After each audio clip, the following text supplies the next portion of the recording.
balandi ya Source Info lelo toyambi lisusu mwana mboka Augustin Kabuya, porte-parole ya UDPS.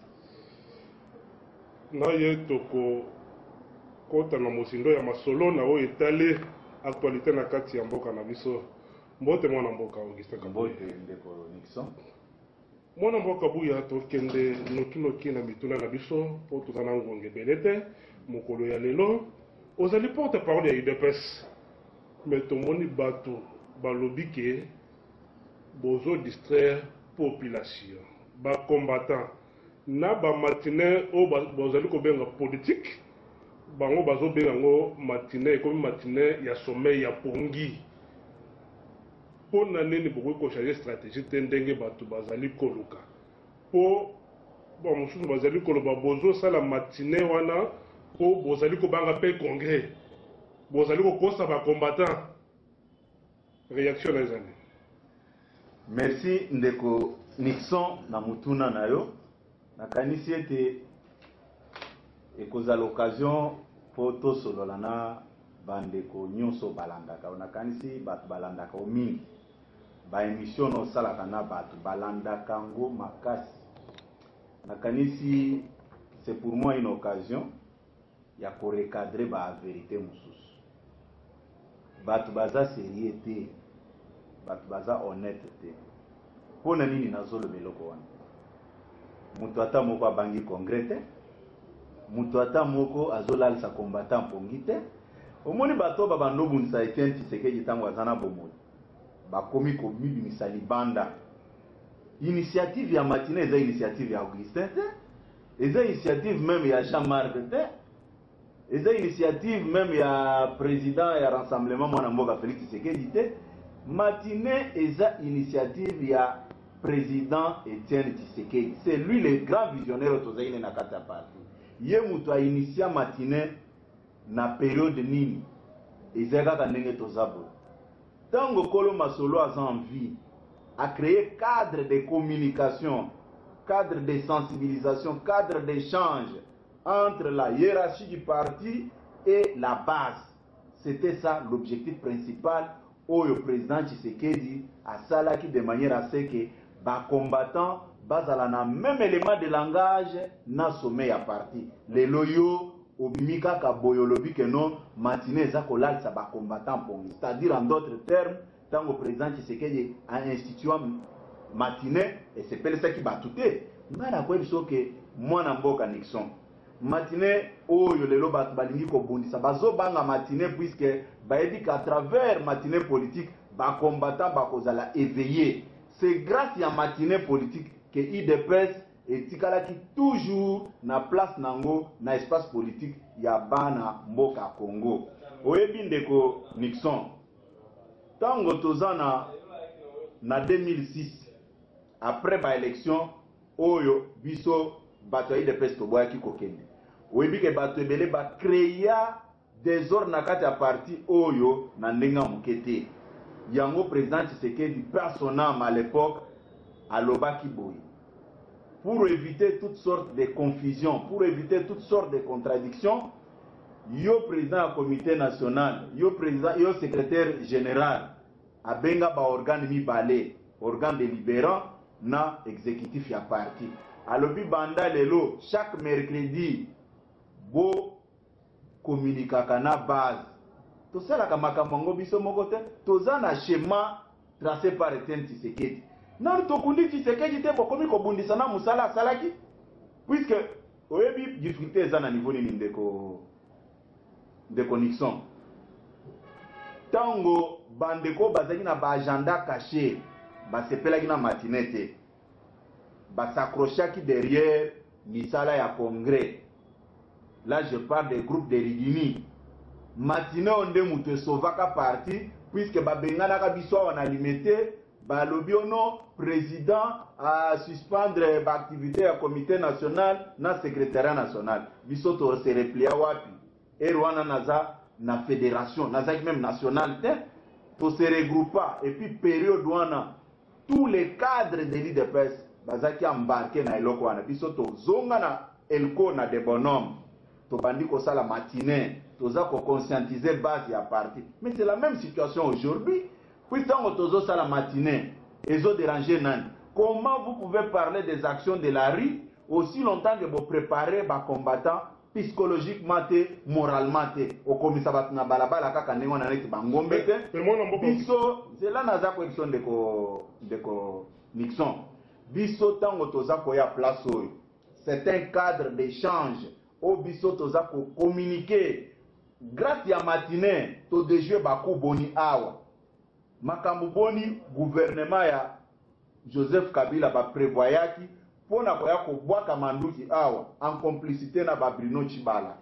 Ba salaki ba scénario ebele bakanga bakambi ya IDPS entre autres leader otoza na ye otoza koloba keno c'est une récompense ya combat politique mené par Etienne Tshisekedi oyo lelo toza na mwana mboka Félix Tshisekedi comme leader oyo tozwi oyo nzamba asalike abima na kati na biso lelo azokamba rassemblement kala mingi te mpona koapaiser mpona kodejue bamosusu oyo bandokanisaki non biso ndenge toza boye non toza kolobela makambo ebele place oyo toza koconscientiser base tokende congrès toconfirme mwana mboka Félix Tshisekedi comme nouveau président de l'IDPS toza ko travailler tout yo moko ozaki na matina lobby oyoki ke base ya IDPS la vraie base baza ko jire kaka ke non biso toza na mususu te muto toza na eza mwana mboka Félix Tshisekedi bo yo sikoyo koyebisa biso ke non matinée ezelo kwa mabe puisque à travers matinée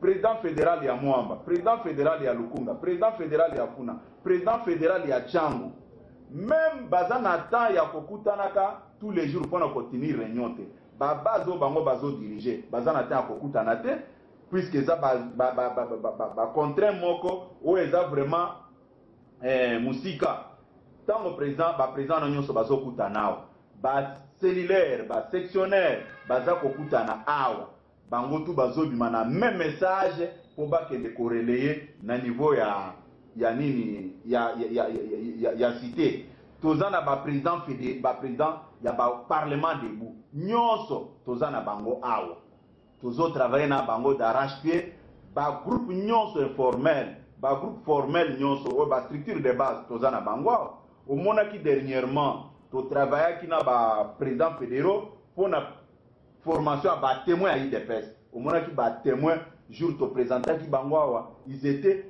des milliers et des milliers de témoins. Bisoto salaka musalate na makelele, il faut mutinyo soye bake. Nous sommes des responsables. Nous sommes appelés à une discipline. Naza ko ebiso ke matinée soki omoni muto azako telemelango, c'est-à-dire ayebi eloko moko te sur le fonctionnement de l'IDPS. Matinée zeloko président Tshisekedi moko a institua tokoki jamais aucun membre de l'IDPS, quel que soit son rang, quelle que soit position à occuper dans le IDPS lelo à côté le mela matinée. Et pour maintenant aborder les dossiers congrès au lobby que non biso tozoki ma congrès ndeko Nixon, je vais vous dire une chose. Ngai Nazaki parmi bateau yo ba travailla pour le tout premier congrès de l'IDPS. Tu vois cette photo? Ozomona Nazalia, je suis en cravate rouge. C'est ça l'équipe qui avait travaillé pour le premier congrès de l'IDPS. Je sais ce que c'est le congrès. Nayebi comment on prépare le congrès. Mais naza ko ebso lokomo. Le lot tozana contexte ni. Tozana contexte ya ko convoquer congrès extraordinaire.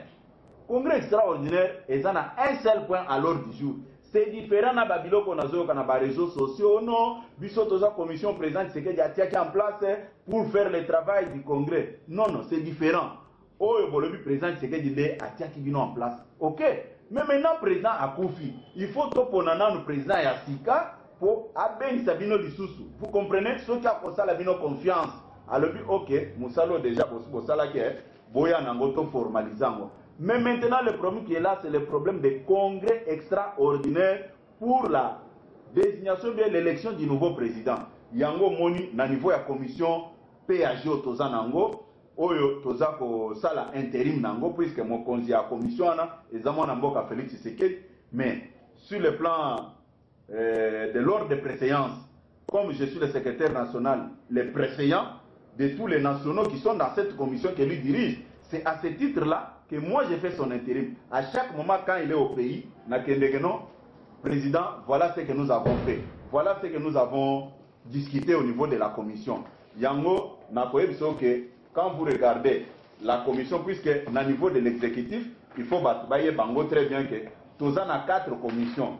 Na kotange la yo ba commission puisque ça na ba tebele o ba yebi ba commission en côté ba tia kapé makelele ba zo ba comment ça se passe comme na tanga ki ba tumusu dernièrement ba zo tuna que oh non mais de quel droit à l'objet que azo ça la diplomatie na seka ki ba tebele na lobi mais est-ce que ba tongo ba za ma yele ba yebi makamba zolo ba ou bien ba zolo ba kaka na motema mabe na bango ba éviter que makamuni ne zole kana kati ya parti comme je l'ai dit ici tout à l'heure que tozana ba commission mine commission à liboso et ça commission politique juridique diplomatique et communication na kati ya commission ana tozana ba département bon tozana département de l'organisation et implantation et puis balanda on a département communication ngana za chef de département balanda on na département ya relations extérieures na département avec l'international socialiste na département de justice et droits humains.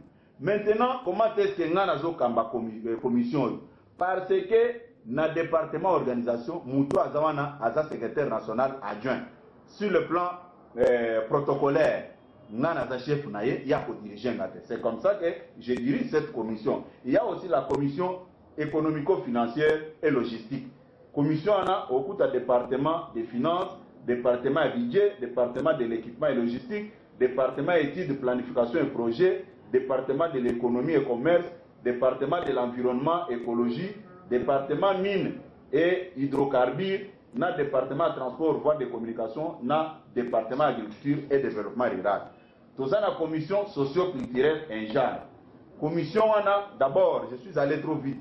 Ce qui est aussi commission économico-financière, Bakambi Yango, Bazako Kamba Yango, et pas secrétaire général adjoint, docteur Etei.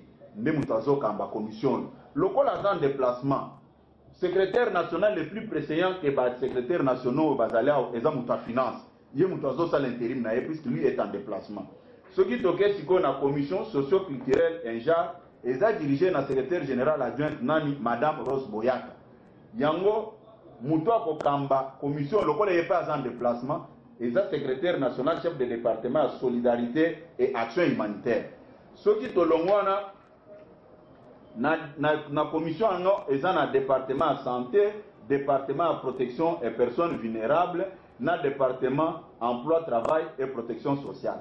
Ce qui est 4e commission, ils ont commission stratégique, action concrète et manifestation publique. Commission les a dirigée par le secrétaire général adjoint Rubens Mikil. Na commission on a département ni les ana 4. Tous un département de mobilisation, encadrement et animation. Nous avons un département de protection et sûreté. Nous avons un département de renseignement et documentation. Et puis, ce qui est bien, commission Oyo Tozan Nango, Oezaki, les 4 commissions, commission Oezaki en relation avec les rassemblements, Ezaki, commission Obabando dirigée par Bruno Chiban, puisqu'Azaki, secrétaire général adjoint, délégué auprès du rassemblement. Dès lors que le parti constataka auto-exclusion, c'est comme ça que la commission moyen existait exacté. Puisque biso batu nyonso toza na kati ya parti, toza ko siéger le rassemblement, c'était une commission oyo eza na droit ko exister lisusu te. Siko na lingi kozongela ndeko Nixon. Tango bazolo bakeno biso toza contre congrès. Non, ce n'est pas sérieux, c'est méchant. Biso toza contre le congrès, tolinga to ba démission na yo bandaka. Mais tu m'as trouvé ici en train de recevoir les présidents fédéraux. Ba président fédéraux naza ko recevoir place oyo. Et ça ba président fédéraux autoproclamé té. Mutu abimi kaka boyene un seigneur de guerre à s'autoproclamer le biono naza président fédéral. Allez, biso nyonso comme dans une église to lobi bon voilà, toza ko lando nazima. Et ça bon moté. Oyo et ça ba décision portant nomination, il y a des présidents fédéraux. Il y a des décisions, il y a des provinces, il y a Congo, il y a des décisions à la province, il y a Katanga, ville province à Kinshasa, il y a la province Nyonso. Voilà ce que nous avons découvert. kaka pona ko vérifier ba décision puisque toko ndima n'importe qui te na kati ya congrès wana mutoyer o naza président fédéral il faut na kota na congrès neti awa. Est-ce que vous trouvez ça normal? Secrétaire général aza na droit ya nommer président fédéral te puisque biso tolobi boy jusqu'à preuve du contraire ba président fédéraux ba kokende congrès ezaka ka ba président fédéraux président Tshisekedi anomaki ozolanda ndeko Nixon yango neti awa na tango naza ko vérifier ba décision na tombe na fédération oyo ya Kolwezi. Fédération Kolwezi mutu a nommé président fédéral ya kuna na comité Nemomba, c'est l'ancien secrétaire général Bruno Mavungu. Est-ce que ça pouvait se faire comme ça? Et avec ça, vous nous demandez d'aller au congrès avec n'importe qui. Là, c'est jouer avec les partis. Biso to kondima babilo ko anatende. Ndango biso to bisaki bato ebeleke. Biso tozo kende malembe. Je prends un exemple ici. Awa tozana fédération, par exemple, il y a province du Kassai occidental. OK? Biso to kozo n'importe qui te. Tokozwa kaka bato président Tshisekedi ya nomaki bango nde bato ba comprendre part na kati ya congrès wana mais mabeto sali ezawat. Les gens doivent réfléchir, comprendre que biso musala toza kosala ezate que tosala musala et puis les gens doivent comprendre une chose. Congrès tosala qui a 2010. Congrès on a tokutana na makambo ebele mais makambo wana ezaki calme parce que tozaki na grand leader Etienne Tshisekedi parmi nous tango azolo baboye bato nyonso bayoki. Oui, que na congrès ou le kaka nazaka président de la commission litige puisque ceux qui n'aiment pas que tout solo na biloko wana na ngaki koelo ba je garde les rapports jusqu'aujourd'hui copie na pesa kango Rémi Massamba sur l'harmonisation des listes azakuna na parlement bokende kotuna il va vous dire ça biso to ko sala loko pour plaire aux gens té bato bazolo bato baza contre le congrès. Nous ne sommes pas contre le congrès. Nous travaillons d'arrache-pied pour qu'il y ait un congrès, pour qu'on désigne notre nouveau président au bas combattant Bayebi. Puisque, n'a pas fait ce exemple de Nixon. Est-ce que vous trouvez ça normal? Batu Oyo, signé ou non, bazo senga secrétaire général pour convoquer congrès extraordinaire à l'immédiat. Signé comme des fédéraux. Mais bazo qui mandat est pas nan. Et puis quand je vérifie ici... Est-ce que les abats fédéraux ont le président c'est dans Nomaki? Non! La nanga malamu ndeko... Mais quand nous koye bisawa bandeko balandi biso baye la vérité makambo. Batu oyo basigné document oyo. Mais pas faux et belé bazana kati. Yo yebina de conditions. Vous pensez que moi je n'ai pas de choses à faire? C'est-à-dire... Attendez d'abord. Comment on se préparer dans le temps où il y a des faux. De connexion. Mettons-nous un peu d'accord sur certaines choses.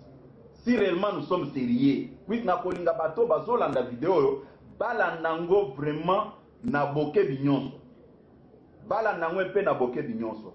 Est-ce que vous trouvez ça normal de connexion? Batu nyonso bazali awa na lobi te ke bango tout baza ba faux. Non. Mais na lobi toyoka na malamu de connexion. Yozo vivre na Kinshasa. Na nanu du point de vue social obiso bato tozana Kinshasa tozo vivre awa. Batrebele balobi bayaki awa pona kolela papa Tshisekedi. OK? Depuis le mois de février. De connexion. Batouana baza logé awa na kata ville à Kinshasa. Nana zo logé Batouana. Nana zui bango en charge pona Sylvie na bango. Est-ce que vous trouvez ça normal? Lelo information on a zanango et puis eloko wana ekole kata mukete. Vous pensez que bisoyi de pes tozana ba député?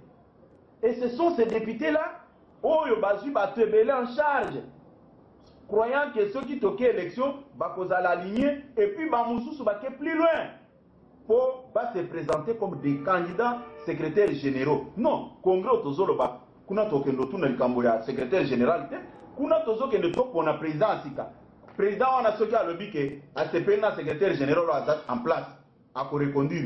Tamien, ce qui a le but que non, n'a pas travaillé, yo travaille, n'a papa nanga, j'étais dans ton équipe. Tamien, où est le problème na bisote? Est-ce que vous trouvez ça normal vraiment? Batu balobi que baza ko défendre combat politique à Etienne Tshisekedi.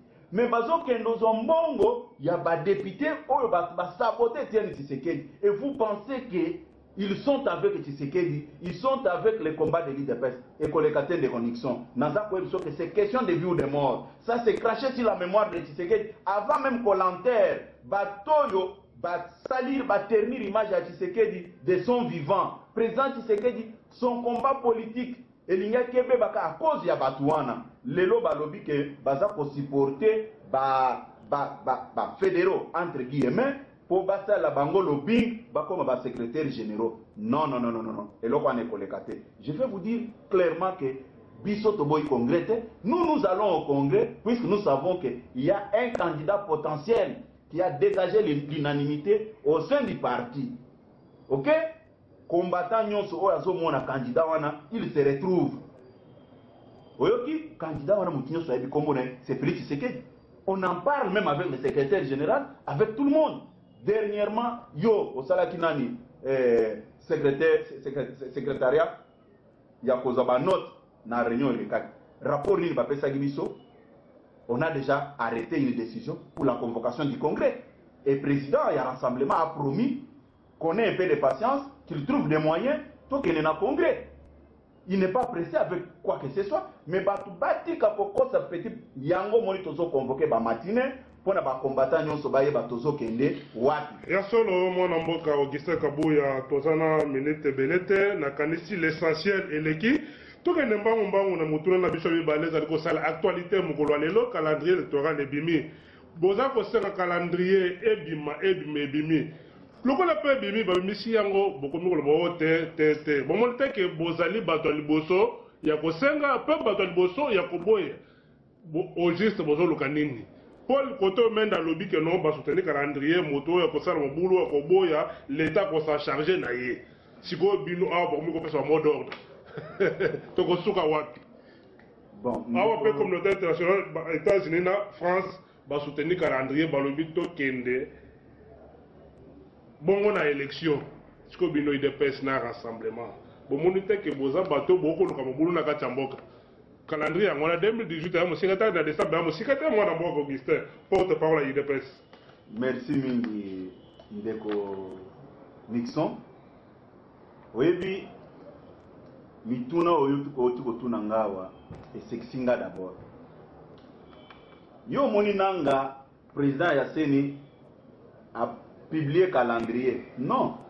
Ndeko nanga azanaye au service ya ndeko Joseph Kabila. Il est au service du pouvoir. Azana main libre pour prendre des décisions comme un homme indépendant. Omoni nakoyebiso ke tango yo linyo sala likambo. Il faut que réunir ba paramètres nyonso. Pour ba rattraper au teko a obuki lukuta. Omoni nenge to sala ka ba émission bo. Nga na sala ka makamu lombangu te. À des fois ko na episode que bon, laisse-moi le temps, je vais réfléchir. C'est comme ça avec un homme sérieux. Mais calendrier oyo uti na kingakati. Botali ba photo ezotambola na ba réseaux sociaux. Na sekaki yo zotanga na ko mwande komende. Mende c'est un grand frère que je respecte, mais na botuno ke banda oyeba kulutu na ngamende. Est-ce que asa lo balika moko oyo congolais a se retrouver à le non cette fois-ci à le vérité non. Oyebi likambo ya ndekomende eza likambo eza ko dépasser basali ensemble nyonso ya Congo. Puisque ezala ba musulman, ezala ba catholique, ezala ba bouddhiste, ba chrétien, ba nyonso baza kokoka ko mettre la main sur ndeko Lambert Mendete. C'est quelqu'un qui n'a jamais dit la vérité. Moi je pensais peut-être que comme nous étions avec lui à la Senko, il pouvait trouver une occasion ya kosenga basali ensemble ba monseigneur Abongo na ba ndeko monsieur l'abbé Chole ba bonde la pona epo muli mwana etika. Mais malheureusement à salaki yangote bon. Vous voulez que je fasse quoi? Puis c'est quelqu'un qui est déjà emporté par un esprit. Bon, aïpsa qui bino même que à côté la côté à ma colonel en Belgique. Mais voilà comment est-ce qu'il était rattrapé par l'histoire à se retrouver dans Mboka Belgique ou à quel côté là maman naïe. Hein? Tu vois un peu. C'est pour te dire que les communs de Makamunaye n'alinga kokota ngote parce que aza kulutu oyo ayoksibiso soni mutoyo apesa image ya mabe sur le porte-parole ya ba organisation ebele et ça de communes. Quand on t'appelle porte-parole, on voit directement un menteur devant toi. C'est ça le grand problème. Ce qui est encore plus grave, à défendre même la présence des vice-présidents de la CENI, membre de la famille politique. Il n'y a aucune loi qui interdit à un membre de la CENI de se retrouver avec sa famille politique. Mais prestation à serment devant la Cour suprême ou bien Cour constitutionnelle, un pied dedans, un pied dehors. Non. Je peux vous dire d'emblée que les fameux calendriers ne reflètent ni la volonté populaire, ni vraiment confiance politique au Yabiso Batoyo. Tout ça, la politique n'a pas non, écoutez. Non, écoutez, je vais vous dire une chose. Tout le Kakababu qui émissaire te. Les Américains, ils votent pas na bango. Les Français, ils votent pas na bango. Mais les Londres, ils se pèlent na position aux États-Unis, na position en France. Non.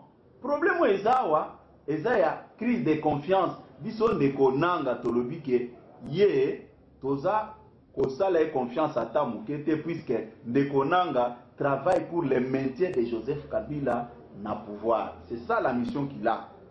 Ndeko nanga ceux qui okutani na ye à côté. Talaka katango batanga kabiloko wana. Si vous voulez connaître l'humeur d'un être humain, c'est au niveau de son visage. Au moins, batanga kababilo wane balie biloko angai bakangi bilongi bango nyonso baza ko se retrouver. Puisque bayebi ke awa tozo kende pona kokosa. Yango na ko biso ke calendrier wana biso toza nango d'accord te, to lobi boye ye moko nanga lobi boye. Makam na ebisino yo ekosalema soki na lopoto lobi ce calendrier peut être d'application si c'est-à-dire il y a encore beaucoup de zones d'ombre par rapport à ça. Et vous nous demandez, nous, de faire confiance à quelqu'un qui n'est même pas sûr de ce qu'il dit. Il y a une mobilisation générale du peuple congolais partout pour que la transition sans Kabila. Non, voilà. Biso Tozolo Baboy. Et je suis très content de votre question. Quand nous disons que nous voulons partir, nous voulons faire la transition sans Joseph Kabila, et c'est le quoi sikate. Tant que Kabila Zaki n'a mandat naïe. Totikalaka jamais qu'on s'interférer dans le mandat. Et maintenant, Joseph Kabila n'a aucun mandat constitutionnel. Même une année au Totiko Pesezaki, une année à Mawa, Tolobino, Vanda, Tolingyo Bimapena, honneur, na niveau Afrique centrale. Mais il n'a pas voulu. Naïf Saki Bino, ok, na niveau à Centrafrique, Bazoua qui a le même problème que Bissot. Mais Vanda qui Balobino, il faut faire une transition sans Bozizé, sans Michel Jotoja. Allez-vous, la société civile, réunissez-vous. Présentez-nous un candidat. Présentez une candidate, une dame, Catherine Samba-Panza, Azaki présidente de la transition. Bato Bazako Lobake, c'est un rêve, c'est de l'utopie. Bangonde Bazako rêver. Nous ne sommes pas préoccupés par ces fameux calendriers. Nous, on se prépare. Comment est-ce que tu peux préparer sortie honorifique à Joseph Kabila? Comment est-ce que tu peux sécuriser après vie politique naïe? C'est ce qui nous intéresse. Nous n'avons aucun problème avec Joseph Kabila, comme certains le pensent. Il y aura du désordre. Bangonde Bazakana Mandou qui débat ça le désordre, puisque Baza na habitude ya kokreaka ba désordre na katambo. Ya solo mwana mboka na kanisi tokende lombango na masona biso ya lelo. Nazala motuna moko ba kongolo ba kozela ezali relation entre le CG Jamba Kaboun na président à rassemblement. Mais ndenge nini po bato ko mitungisa mingi ba koloba ke no on dirait moi fichu ça na kati yo moko porte parole pese la bango bayeba po mutu ezali na kati ya mitu ya bato ezali des connexions oyebi nana webiso que un flatteur vit au dépend de celui qui l'écoute. Je peux vous dire que au moni Ndeko Félix naïf sakango batu de temps en temps que président Tshisekedi bana naye bana oyaye bazaka très bien éduqué. Bana président Tshisekedi bazaka très bien éduqué. Au coup de moi, la présidente Tshisekedi est impolite. Na flataka bangote, mais c'est un constat que j'ai fait. Bao on a fréquenté Ezala, le grand frère Roger, Ezala Jacques, Ezala lui-même Félix, Ezala même Christian, puisque Bao on a ndengana kutana naba. Natika lo mona moko mal éduqué. Baza batu oyo, baza très bien éduqué. Je dis bien, je donne ma main à couper. le président Tshisekedi va conflictuel. Et puis quand vous parlez avec lui, vous sentez vraiment venir à votre question. Ndeko Jean-Marc n'a aucun problème avec le président du rassemblement. On a évité de rappeler Bango Lelo. Moment où Babandaki Kokanga Jean-Marc comme président fédéral na Kamina. Mouto Abandaki ko venir en aide. Na makambo ebele ezaka kayemoko président rassemblement. Mais la relation na bango ebanda lelo te que puisque il y a un secrétaire général ou un secrétaire général a dit non. Ce sont des histoires au biso tokolo belate. Ota la comment est-ce que baza mitema mabe. Mutune tingana d'abord. Webi ke belé au moins mutu alati veste pa na ye atie cravate bien azui phare da ismo sineke na bimi nan akepo ke ndokos. Ngai nazalaki awa afana ke le voyage na kendeki na poto. Mutu asali mutu organiser makambo nyonso pona kende kokende kozonga ezaye moko président rassemblement. Asali makambo sans faire de bruit. Mais pour la kaka buzoba batu mususu. Zwa kaka téléphone po ebi ke mikolo mususu abolole bazala. Mutu zwa kaka téléphone na yo. Ozo benga nani? Benga tata mwasi ya président rassemblement. Po ayebise nini? Ono ndengo vandi wana.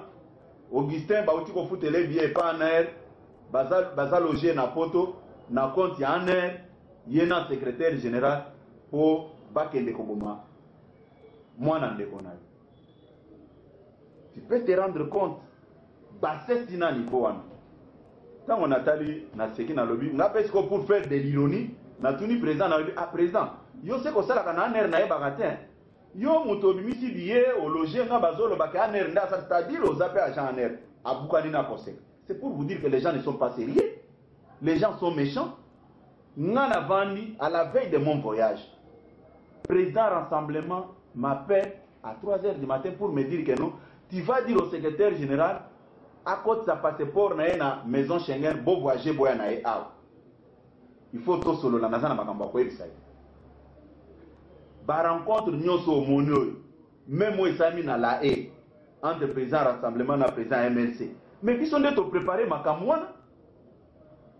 Kokuta na momoni to signer document moko conjoint na ba président ya INC Vital Kamerhe na maman secrétaire général à MLC maman Bazaïba. Mais nous avons travaillé d'avance. Tokuta na équipe ya président Jean-Pierre Mbemba na Belgique, nous avons travaillé là-dessus. Docteur Bongani wa secrétaire national chargé des relations extérieures à MLC, Tokuta na kina bangona ba cadre sur MLC, nous avons travaillé de 21h jusqu'à minuit. Mais Batou, Bakwebso que non secrétaire général Baza Koyo Kanate pour quelle finalité? Hein? Et ça la situation sur la kolobela liboso wate pour des raisons de l'éthique na kolobela ngote ngai moko d'abord moi nato bandi ko travailler na ndeko Félix président rassemblement le lote tango yo zotala ka moi photo to bandaki na le lote hein même yeta ya zanango po azanango nde azanango lelo. Même nga place nazandenge nazalelo nous avons une histoire batu batika kosala babiloko moko yo lingi ko combattre secrétaire général kendo combattre yo na okende ko combattre ye na ndenge na yo. Pourquoi vous voulez engager, vous voulez intégrer le nom de Félix là-dedans? C'est pour justifier votre impolitesse? Non, ce n'est pas ça de connexion. Je vous dis qu'il n'y a aucun problème. D'abord, je peux même vous dire que au Moni Makambo, tout ça qui côté à GSF, tout signé des documents communs. Mais c'est lui-même le président du rassemblement qui donnait des orientations. Ils étaient tous en contact avec le secrétaire. Non, CG, fais ça. Oh non, président, moi je vois que si on fait ça. Bon, qui gère la ligne téléphonique du président du rassemblement et du secrétaire général? Non. Batika Koko Sababiloko wana, ça n'a rien à voir. Yo so bandi voana yo. Oyebi ke Belgique a fait abandonner ko ebi sabatuke. Azo bunda pona président Tshisekedi. Mais à la fin Belgique a souvent. Hein? C'est une distraction. Moi je te dis, à ce que je sache, le président du rassemblement n'a aucun problème avec le secrétaire général. C'est ce que moi je peux vous dire. Il y a seulement un mboka pour les qui n'ont pas mosusu to komi wapi na ba makambo ya obsèque ya président Tshisekedi. Voilà. makambo oyo etali na moni émission no préparaki yango bien puisque mituna ozo kotuna nazo sepela nango de manière à ce que eza préoccupation à population.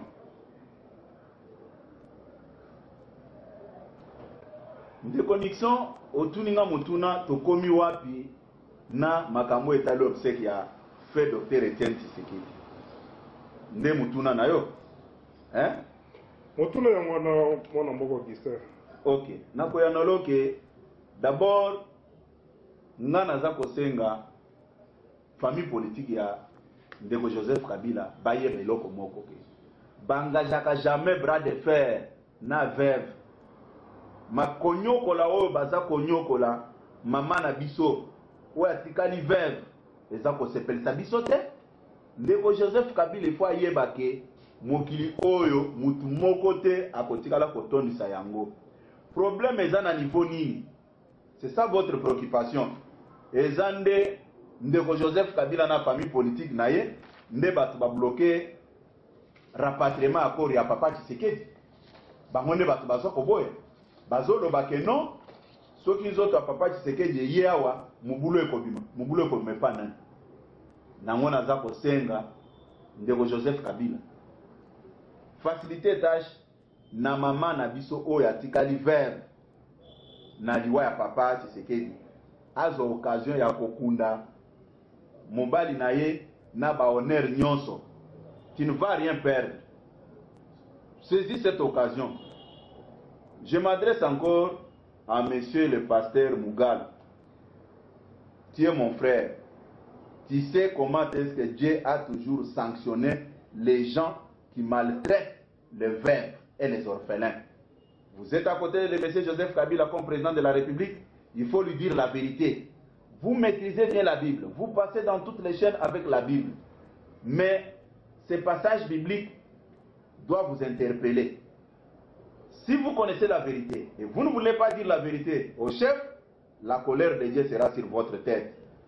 Nous ne pouvons pas accepter que cette pauvre dame souffre de cette manière. Depuis que le président est mort, jusqu'au jour d'aujourd'hui, maman atikala kozala na position normale ndenge ba maman nyonso bazala kate. Azola la nase pona ko honorer mémoire ya mobali na ye. Eza ko plaire bino kanda nzambe kozala na mitu na bino. Problème eza ni ya IDPS ni ya famille biologique, mais problème eza na niveau ya famille politique ya Joseph Kabila. Bango nde balingi bakunda président Tshisekedi te na mboka ya bakoko na ye mboko abotamaki. Problème eza na niveau wana biso tosengi te ke Joseph Kabila ya kobomsela biso IDPS likambo boye non. Biso tolobi ede mama wana akunda mobali na. Même ba o babanda koloba ko non biso toza préoccupé na makambo le 31 décembre wana ezabino, mais mama wana pour le moment na bana na ye baza préoccupé bamona ndenge baza kokunda papa na bango avec tous les honneurs possibles. Nde message on a nga ko passer au sujet ya blocage na obsèque ya président Tshisekedi. Ya solo mwana mboka message leki tozana pona biso ya suka tokosi se mission boete malgré tolobela ngo déjà na mukuse tokomi wapi na suspension ya CG makambo ngo elimo yango moko to eza en cours to eza cessé to comprendre te si tout le monde a CG toujours na kati ya musala suspension yango eza ndenge ni expliquer bato bayeba tokomi wapi. Ndeko Nixon yo o préparaki émission na yo ndenge na uti koloba ngwa tout à l'heure na mayele na nyonso oza mutu amayele. Pourquoi nazoloba ko oza mutu amayele? Parce que nazomona ke mituna na yo eza toujours kokende na oyo population babandai kozela. Voilà. Ozomona mise au point oyo. Mise au point oyo na salaki yango na date nini. Mise au point na salaki yango le 4. Eza à département ya communication o nazako kamba en tant que porte-parole de l'IDPS. Soki otali document oyo po eza na bandeko ebele o soki likambo eleki baza kotanga ngo te. Baza kotanga te. document oyo omoni bandeko na biso balobaki ke ba exclure secrétaire général Jean-Marc ezaki le 3 juillet ba bengi bino ba panzi sango. C'est là où moi je ne suis pas d'accord avec vous. Bino ba panzi sango bolingaka koyebisa ba population vérité. Bozana devoir munene, bozana mission munene ya koyebisa population vérité. Nauti kolakso awa ke le 3 juillet bande konabiso wana balobaki ke babengani secrétaire général ya IDPS na parti pona nini il faut ba congolais bayeba po IDPS ezwaki mokano ya ko constater auto exclusion ya Bruno Tshibala po akende ko sala na ndeko Joseph Kabila bandeko oyo ya commission de discipline bakenda na mwana Bruno Tshibala na hotel moko na Lemba sur Lombo balobi ke to exclure secrétaire général Jean-Marc pour nanini ye a constaté auto exclusion ya Bruno Tshibala. Ndeko nangai biso en d'autres termes toza ko soutenir makambo Kabila azo sala. Comment expliquer l'IDPS prend une décision oyo population mobimba monde entier va soutenir ya ko constater auto exclusion ya muto a trahir mémoire ya Tshisekedi na combat politique ya IDPS na population mobimba un groupe d'individus supporté par Bruno Tshibala à travers sa fille par le Bakeno to bengani na parti Jean-Marc Aboun azali sous membre ya IDPS. Ils sont le bravo ndenge bo bengani ye ba bengana ka e le 3 juillet ngana sali point de presse nanga awa liboso na bino devant la base pona ko recadrer makam mais bozo akaka ba photo ya batu wana oyo basalaki na mois nini na mois de juillet babengani secrétaire général na parti wana première fois babengani na parti na mois de juillet bozo lisusu kaka po nayebi ke bato ya diaspora bazaka mayele ebele po baza na technologie ebele naza kosadresse na bango bakota na bareseaux sociaux na le 3 juillet ils vont trouver les mêmes personnes bazako bengana Jean-Marc na parti poye bengana ki Tshibala na ndenge a trahir combat politique ya Tshisekedi. Et nous sommes au mois d'octobre mes chers frères tous ala quand même sérieux batu moko wana bazako ya sikoyo baketi bakoti na lopango ya président Tshisekedi basali déclaration mosusu que non basuspendre secrétaire général ngatango nazaki po likamwana esalamaki nga naza na mboka France batu babandi kobenga mais yo porte parole il faut pesa position mais na kopesa position na likambo nini on apprendre comme tout le monde à travers les réseaux sociaux ndeko Nixon yebisanga depuis le mois de juillet au secrétaire général azaki exclu pas même suspendu mais exclu du parti bayaki ko réhabiliter na parti na mois nini poto koma na mois maintenant d'octobre ba suspendre ye même bana maternelle bakoko réfléchir eloko wana te. Il faut faire des histoires avec beaucoup de professionnalisme. Omoni kaka ndenge na détectaki makambu ya bandeko ya régime o balakisa biso bat na télévision bien habillé o no bato babanda ko préparer un mouvement insurrectionnel pour renverser le régime o natunaki bango keme boyebisanga institution nino ezaka na makala animateur ino avandaka na bakacho que ceux qui babuki yango bakangi mais les cachots et les prisons ce sont des endroits réservés aux criminels. Omoni kaka ndenge moko na démontrer biloko wana. C'est la même chose que je reviens sur nos amis de la commission de discipline. Non mais comment balinga ko se rabaisser jusqu'à ce niveau?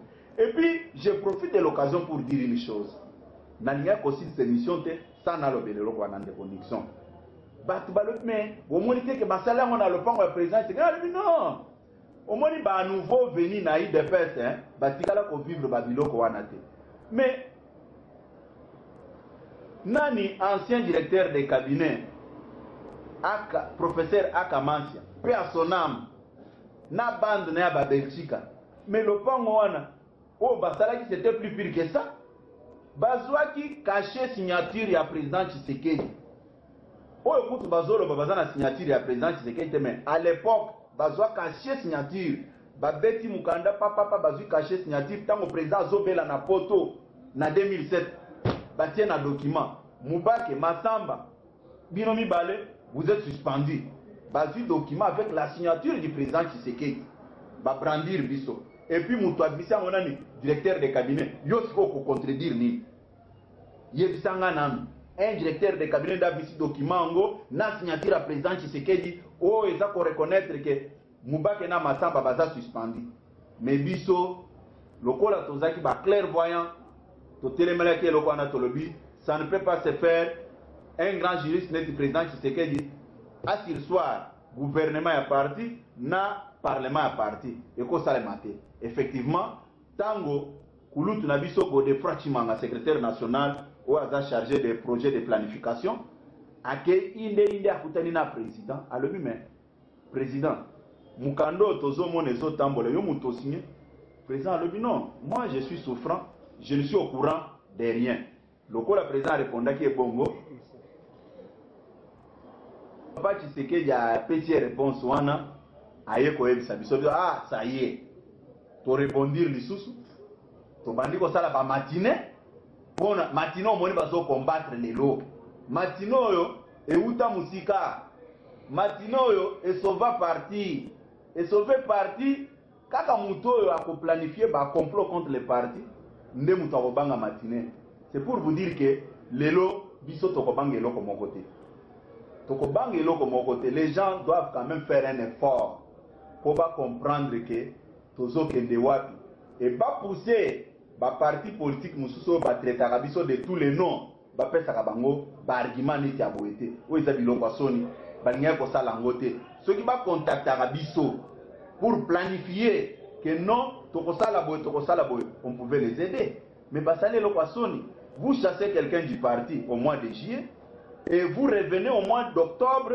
pour les suspendre. C'est quelle contradiction? Ça ne peut pas se faire comme ça. Bref,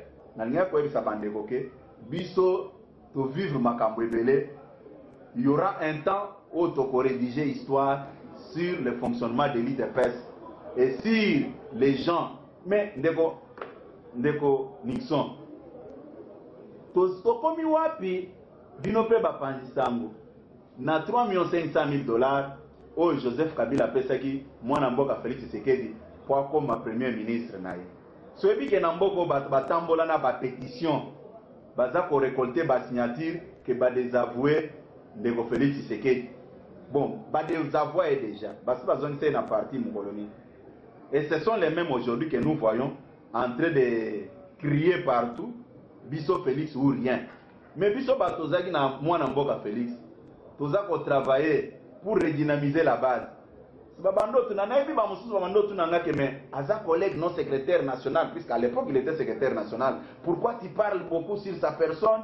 Biso nyonso il faut mokonzi na parti o kaka Tshisekedi biso toza te na régime ya bana ya ba. Babando ebisanga ba biloko wana. Mais lelo kaka même personne bazongi sikoyo baza ko prêcher un converti. Ça ne se fait pas. Hein? On prêche à un converti que non, tu sais très bien que Jésus-Christ est le Fils de Dieu. Mais un converti croit déjà à ça. Hein? 1000 ans déjà, mais tu reviens vers un converti, ou bien tu es en train de forcer une porte déjà ouverte, aux autres, non, la porte, mais il y a je viens de le dire ici. Ici, nous n'avons pas de problème. Je n'aimerais même pas que quelqu'un m'appelle pour me dire, oh non, tu vois, dans ton rang de porte-parole, tu ne pouvais pas dire que non, les candidats présidents de l'IDPS c'est connu. Mais moi, je suis membre de l'IDPS. La base me parle de quelque chose et vous m'interdisez, moi, de ne plus suivre ce que la base nous demande. La base a son candidat, c'est Félix Tshisekedi, qui sera confirmé président du parti. Ça ne sert à rien. Il y a Batoubatia Makelele de gauche à droite, oh non, Songolo Pakala. Je viens de vous dire ici que ngai nazana na moni problème mon côté muto akolo ba ono président rassemblement azana problème na secrétaire général à parti. Tu vois quand nous avons recensé les vrais présidents fédéraux. Nathalie liste oyo. Hein?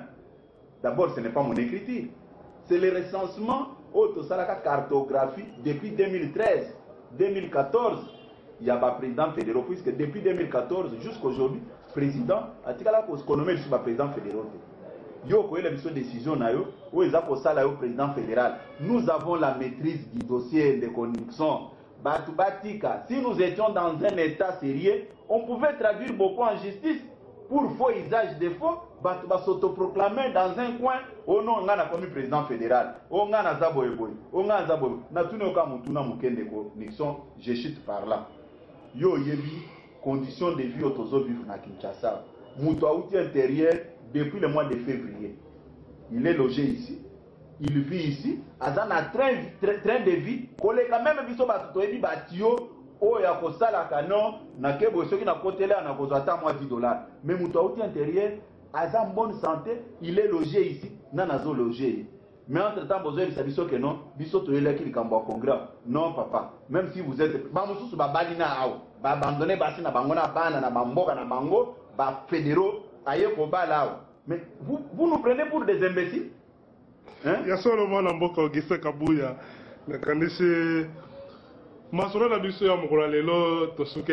Bon, na kosenga bande kwa diaspora. Bate mobiliser. C'est bande kwa diaspora. Ndenge boyambaki nga tango nazaki epa na bino, puisque eloko eleki reconnaissance na vie ezakate. Bande kwa diaspora o bayambaki nga bango nyonso. Toutes nos représentations, j'ai été logé par vous, contrairement à tous ceux qu'on rencontrait ici, que j'ai été logé par l'ANER et le service de M. Kabila. Là, c'est craché même sur tout ce que vous avez fait comme travail, ou soit ce que vous avez pris comme risque en sacrifiant vos familles pour me supporter et dire par la suite que j'ai été pris en charge par le régime. Et vraiment, c'est malhonnête de réfléchir de cette manière. Encore une fois, merci. Bande Konabisonyon Sotozaki na Bango na Mboka France, Mboka Belgique, tout ce que vous avez fait pour moi pendant tout mon séjour, je ne peux pas arriver ici, organiser des émissions sans vous dire merci, y compris le président du rassemblement, y compris tout le monde au Bassista Kinga, puisque nous, à l'IDP, c'est la solidarité. Le solidarisme au Tozoloba, bon manifesta Kiango, lors de mon séjour là en Europe. Encore une fois, merci à tous les peuples congolais et à la grande famille politique de l'IDPS.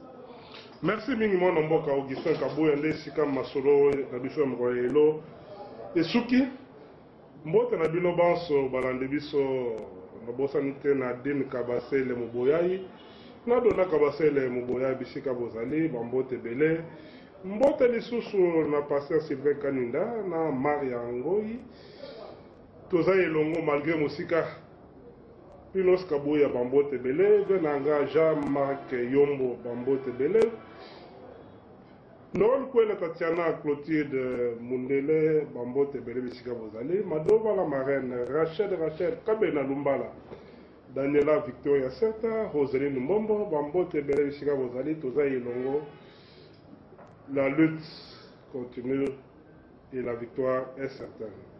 Merci Mingwana Mboka. Merci de connaissance.